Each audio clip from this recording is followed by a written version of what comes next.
One moment changed everything that night. A billionaire stood in front of hundreds of people in the most expensive ballroom in the city, and reached out his hand to a maid. Not his fiancée. Not the woman in blue silk standing beside him. Her. The woman in the red uniform holding a tray of champagne glasses that started shaking in her hands. Nobody in that room understood what he was about to say. And by the time he finished speaking, nobody in that room would ever forget it either. Hey, welcome back, friend. Before we start, tell me, where are you watching from today? Which country do you call home? Drop it in the comments. I read every single one. Today's story is one of the most emotional ones we've ever shared here. A story about love that doesn't care about money, class, or what people think is proper. It's about a woman who was invisible to everyone in that room, except one man who saw her the whole time. Stay with me till the end because what happens in this story will stay with you long after the video ends. A girl with flower on her sleeves never dreamed she'd end up in a ballroom full of diamonds. Maria Torres grew up in a small apartment above a laundromat in Queens, New York. Her mother worked 2 jobs, her father left when she was 7. And by the time Maria turned 19 she already knew what it meant to go to bed hungry so her little brother wouldn't have to. She wasn't bitter about it. She just learned early that dreaming was a luxury she couldn't afford. She got the job at the Whitmore estate almost by accident. A cousin who worked in the kitchen mentioned they needed extra staff for the summer season, and Maria, needing every dollar she could get, said yes before she even knew what the Whitmore family was worth. She found out fast. The Whitmores weren't just wealthy. They were the kind of wealthy that had buildings named after them, hospitals funded in their name, charity galas that made the local news every single year. Maria's job was simple. Serve drinks. Refill trays. Stay quiet. Stay invisible. She was good at being invisible. She had practiced it her whole life. In school where she never raised her hand because nobody called on girls like her. At church where she sat in the back pew. Even at home, where she learned to take up as little space as possible so her mother wouldn't have one more thing to worry about. The Whitmore mansion sat on 12 acres overlooking the Hudson River, with marble floors so polished Maria could see her own tired reflection in them. She wasn't supposed to look at the guests. She wasn't supposed to speak unless spoken to. She wasn't supposed to feel anything at all, really, just move through the rooms like a shadow, filling glasses, clearing plates, disappearing before anyone noticed she'd been there. That's how she first saw him. Nathaniel Whitmore. 29 years old, heir to a shipping and real estate empire worth more money than Maria could picture in her head. He was the kind of handsome that made the society pages, the kind of rich that made headlines just for showing up to dinner. And he was engaged, everyone knew it, to Vivian Ashcroft, daughter of a senator, a woman who wore her confidence like a second skin and never once looked twice at the serving staff. Maria wasn't supposed to notice Nathaniel.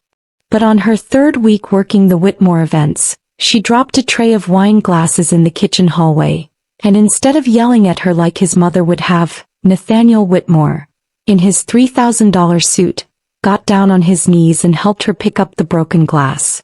"You don't have to do that, sir," she whispered, mortified. "Neither do you," he said, smiling. "But here we both are." It was such a small moment. 30 seconds, maybe less. But Maria thought about it for weeks. She told herself it meant nothing. Rich men were kind to the help sometimes. It didn't mean anything, it couldn't mean anything. But something about the way he'd looked at her, like she was a person, not furniture, stayed with her long after the wine stains had been scrubbed from the marble floor. Over the following months, small moments kept happening. Nathaniel would find her in the garden during breaks and ask about her day like her answer actually mattered. He remembered her name after only being told once, something none of the other guests ever bothered to do. He noticed when she looked tired, when she'd worked a double shift, when her smile didn't quite reach her eyes. Maria told herself it was nothing. She told herself 100 times. Men like Nathaniel Whitmore didn't fall for women like her. Women who took the subway 2 hours each way, women who couldn't afford the shoes the guests wore just to walk their dogs. This was a fairy tale her mind was inventing because she was lonely, because she was tired, because hope was a dangerous thing to let in when you had nothing. But then came the night of the grand charity dance show. It was the biggest event of the Whitmore social calendar. A black-tie charity gala with a live dance competition, broadcast to donors and press, raising millions for children's hospitals across the state. Every important family in the tri-state area would be there. Vivian Ashcroft would be there, glowing in a blue gown that cost more than Maria's mother made in a year. Anne Maria would be there too, in her red uniform and white apron, carrying trays of champagne through a crowd that would never once look her in the eye. She had no idea that by the end of that night, everything she thought she knew about her place in the world was about to be shattered. She thought it would be just another shift. She was wrong. The ballroom that night looked like something out of a movie. Crystal chandeliers dripped light onto marble floors. A live orchestra played in the corner while camera crews adjusted their lenses near the stage. Hundreds of guests in tuxedos and gowns filled the room, sipping champagne, laughing the practiced laughs of people who had spent their whole lives being watched. Maria arrived 3 hours early with the rest of the catering staff to set up. Her feet already ached from the subway commute and the standing she knew was coming. She pinned her hair back, tied her apron tight, and reminded herself of the rule that had gotten her through 100 events like this one. Don't be seen, don't make mistakes, get through the night. By 8 o'clock the ballroom was full. Senators, CEOs, celebrities who donated for the photo opportunity, and at the center of it all Nathaniel Whitmore, dressed in an ivory tuxedo that made him look like he'd stepped out of another century. Beside him stood Vivian Ashcroft, radiant in deep blue silk, her hand resting on his arm with the practiced ease of a woman who had never once doubted her place in a room. Maria kept her head down and did her job. She refilled glasses. She smiled the polite, empty smile she trained herself to wear. She told herself not to look toward the center of the room, where Nathaniel stood shaking hands with donors, where every so often his eyes would drift across the floor and find hers for just a second before duty pulled him away again. The dance competition began around 9. Local dance instructors had spent weeks training the volunteers, mostly society wives and business partners, for a choreographed charity performance that would be auctioned off for donations afterward.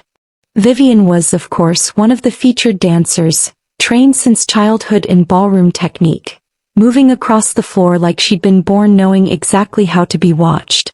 It was during a break in the performances, while the orchestra shifted into a slower song for what the host called a moment of surprise, that everything changed. Nathaniel Whitmore walked to the center of the ballroom floor. The crowd quieted, assuming he was about to make an announcement about the charity's fundraising total, or perhaps propose to Vivian in front of everyone. A moment the tabloids had been speculating about for months. Instead he turned toward the edge of the room. Toward the catering staff. Toward Maria, who was standing near the drink station holding a tray of champagne glasses that immediately began trembling in her hands. "Maria," he said, his voice carrying clearly across the suddenly silent ballroom. "Would you dance with me?" For a moment nobody moved. Maria felt every eye in the room turn toward her at once. Hundreds of strangers in diamonds and tuxedos, staring at the maid in the red uniform like she'd suddenly appeared out of thin air.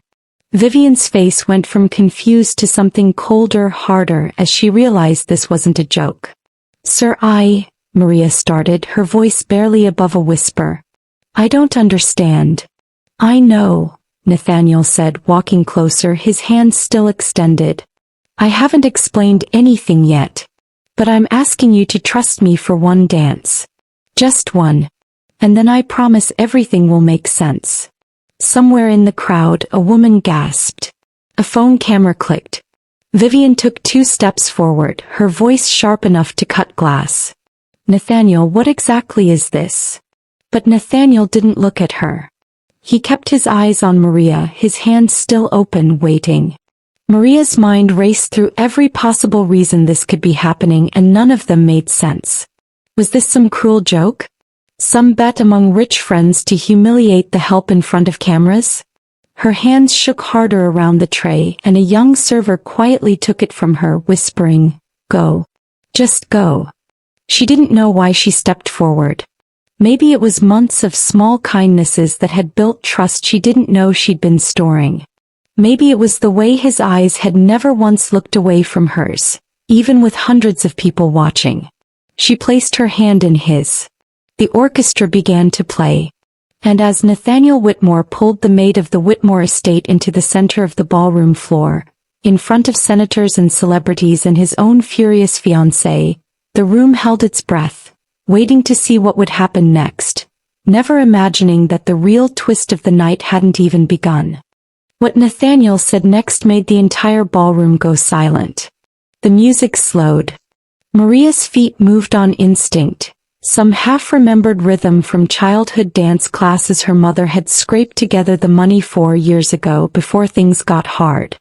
Nathaniel guided her gently, his hand steady at her waist, his eyes never leaving her face even as hundreds of guests whispered around them. "Everyone's staring," Maria said quietly, her voice shaking. "Let them stare," Nathaniel said. "I've been waiting months to do this." "Do what?"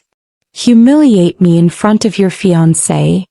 Something flickered across his face. Regret, maybe, or determination. "No. I'm doing something I should have done a long time ago. I'm telling the truth." The crowd watched in stunned silence as the dance continued, the orchestra swelling, cameras capturing every second for the charity broadcast that would later be replayed on morning news shows across the country. Vivian stood frozen near the stage, her jaw tight, her hands clenched at her sides, watching her fiancé dance with a woman in a maid's uniform in front of everyone who mattered in their social world. Then Nathaniel did something nobody expected. He stopped dancing. Right there in the middle of the ballroom floor, with the orchestra still playing and the crowd still watching, he took a step back from Maria and turned to face the room. "I need everyone to understand something," he said, his voice carrying across the silent ballroom with the confidence of a man who had rehearsed this moment 100 times in his head and finally found the courage to say it out loud. "This woman standing in front of me, Maria Torres, has worked for my family for the last 8 months. And in that time she has shown me more genuine kindness, more honesty, and more real character than anyone I have met in this entire industry, in this entire world I grew up in." Gasps rippled through the crowd. Vivian's face had gone pale. "I've watched her work double shifts to send money home to her mother," Nathaniel continued. "I've watched her comfort a crying child at last month's fundraiser when none of the paid event staff bothered to notice the little girl was lost. I've watched her give her own dinner to a homeless man outside this estate on a night she thought no one was looking. And every single time she never once asked for anything in return." Maria stood frozen, tears welling in her eyes, mortified and moved all at once. She had never known he'd seen any of that. She thought those moments had been hers alone, private acts nobody noticed because nobody was supposed to be watching the maid. "For months," Nathaniel said, his voice softening as he turned back toward her, "I told myself this was inappropriate, impossible. That men like me don't fall for women who work for us. That my family, this world, would never accept it. I told myself all the reasons why I should stay quiet and marry the woman my parents chose for me." He glanced briefly toward Vivian, whose expression had shifted from shock to fury. "But tonight I realized something," he continued. "I've spent my entire life surrounded by people who love what I have. The money, the name, the estate. And in 8 months I found one person who has never once cared about any of that.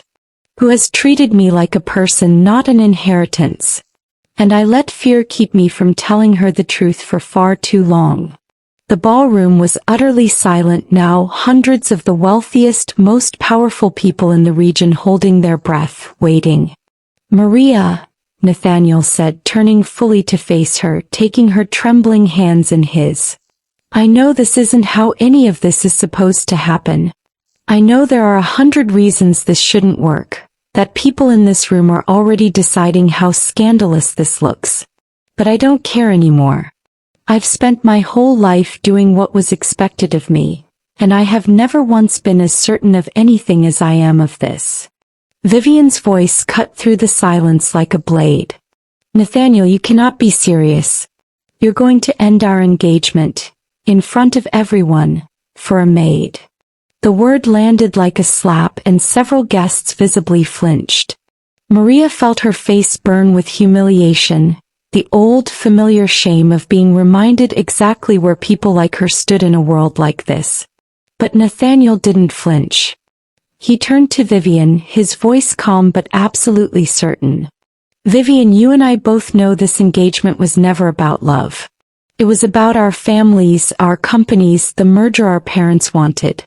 I respect you, but I won't spend the rest of my life pretending that's the same thing as loving someone.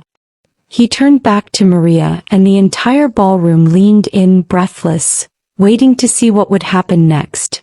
None of them imagining that the true twist of the night was still to come, and that it wouldn't come from Nathaniel at all. But it was Maria's next words that truly shocked the room. Every camera in the ballroom was pointed at them now. Every phone recording. Every guest holding their breath. And Maria, trembling, tearful, humiliated in front of hundreds of strangers, pulled her hands gently but firmly out of Nathaniel's grip. "Stop," she said quietly. Then louder so the room could hear. "Please stop."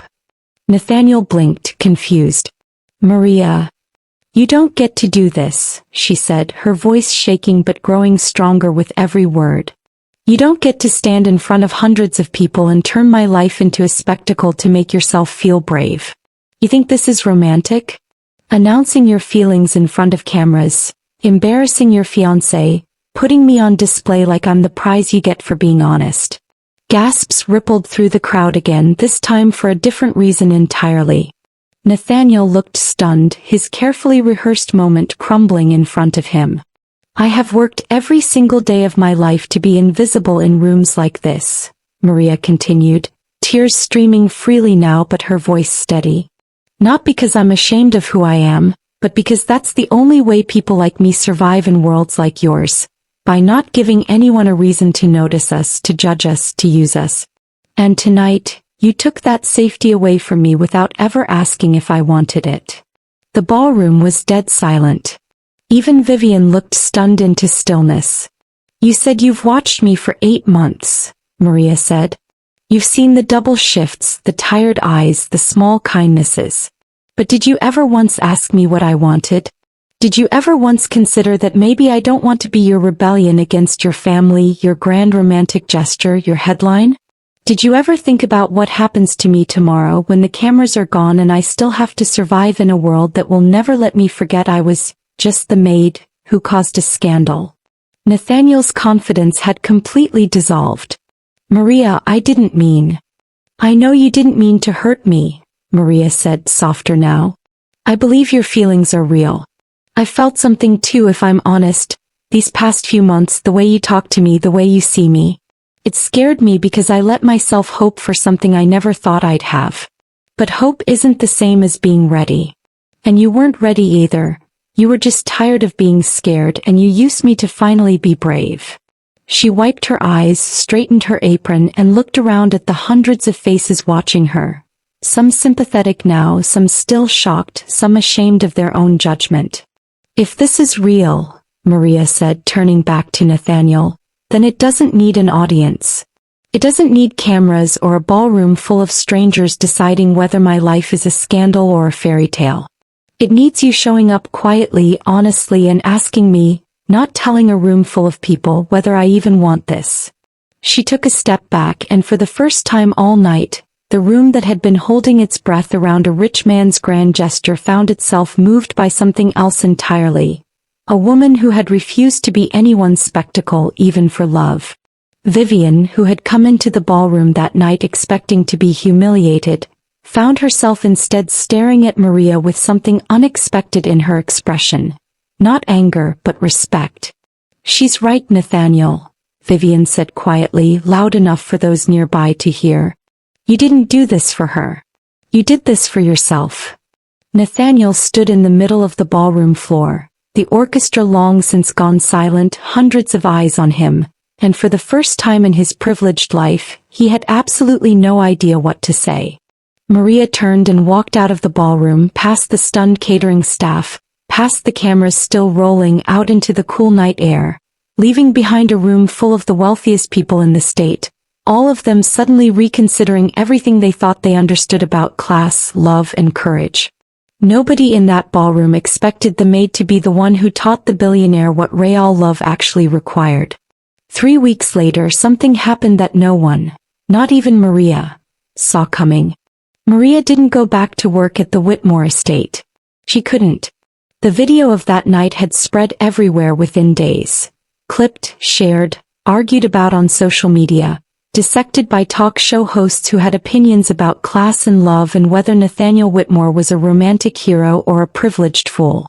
Maria's face was suddenly known by strangers across the country, and none of it felt like the life she recognized. She picked up shifts at a small diner in Queens instead, the kind of place with sticky menus and regulars who tipped in loose change, and told herself this was better. Quieter, safer, far away from ballrooms and cameras and men who confused bravery with performance.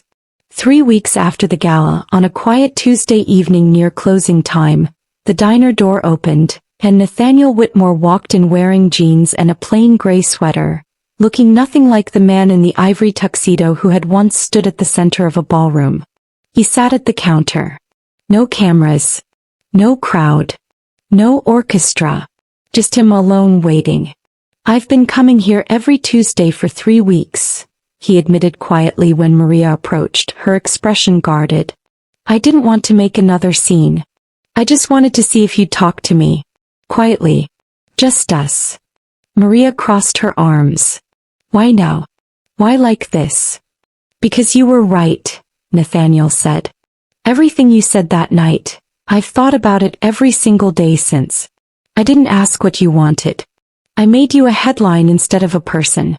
I told myself I was being brave, but really I was just tired of being scared, and I used the biggest room I could find to force myself to finally say something true without thinking about what it would cost you." He reached into his jacket and pulled out a plain envelope, sliding it across the counter. Inside was a single handwritten letter. No lawyers, no publicists, no cameras. Just his own uneven handwriting, apologizing, explaining, asking nothing in return except the chance to know her honestly, quietly on her terms. "I ended things with Vivian for real reasons, not performance reasons," he said. "I stepped back from most of my family's public events. I've been trying to understand what it actually means to see someone as a person instead of a story I get to tell about myself." Maria read the letter slowly, standing behind the counter of a diner that smelled like burnt coffee and fried onions, worlds away from marble ballrooms and chandeliers. When she finished, she looked up at him, really looked the way she had the very first time he'd knelt down to help her pick up broken glass. "This is a start," she said quietly. "Not an ending.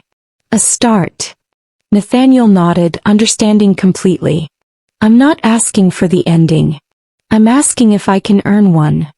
Over the following months, something quiet and real began to grow. Not in ballrooms, not in front of cameras, but in small moments nobody else witnessed. Coffee after her shifts ended.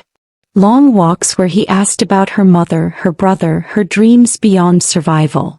He learned to listen instead of perform. She learned to let herself hope without needing an audience to make it feel real. A year later, Nathaniel Whitmore married Maria Torres in a small backyard ceremony in Queens. 20 guests, no press, no cameras, no chandeliers. Just the people who actually mattered to them both. Vivian Ashcroft unexpectedly sent a card. It read simply, "You taught us both something important that night. I hope you're happy." Maria kept working at the diner for another 2 years by choice because she said it kept her honest.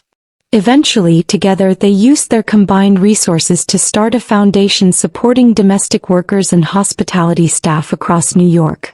Fair wages, health care, dignity in an industry that too often demanded invisibility from the people who kept it running. The lesson of that night wasn't really about a billionaire falling for a maid.